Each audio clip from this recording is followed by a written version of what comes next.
kui nüüd suve hakul oli veidikene hirm, et mis saab, et ei olnud nagu uusi nägusid tulemas, siis see sõna ikkagi kuidagi levib.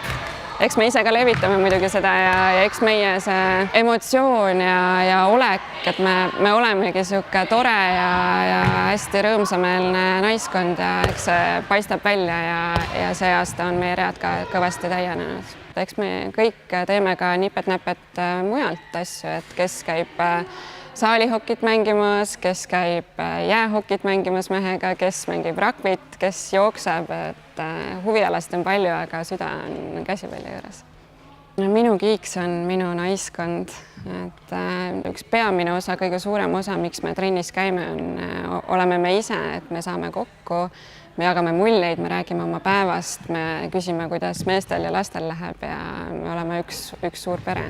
Miks ma kogu aeg ka räägin, miks meie naiskond on eriline ja seda ta on siiralt just selle tõttu, et me kõik anname ka endast parima, et uued inimesed sulanduksid võimalikult kiiresti, võimalikult hästi.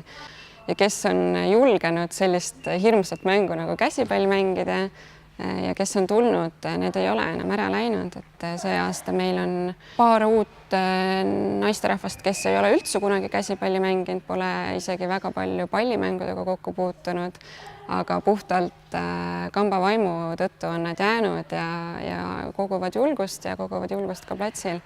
Müüt, et käsipallitüdrukud on suured, koledad, jõulised, põkid ei vasta tõele. Tulge vaadake meie naisi, tulge vaadake meie trenni, tulge vaadake meie võistlusi ja tulge rääkige juttu, et meil on kõik kaunid, noored, säravad ja ilusad naisterahvad.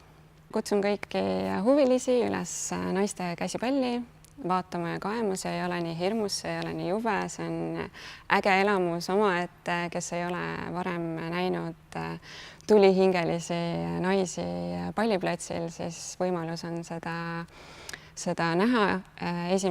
novembril kell 17:45 Kristiine spordihallis Forelli 12, kus me läheme kokku Revalsport Mellaga, nii et kaasaelajad on igati oodatud.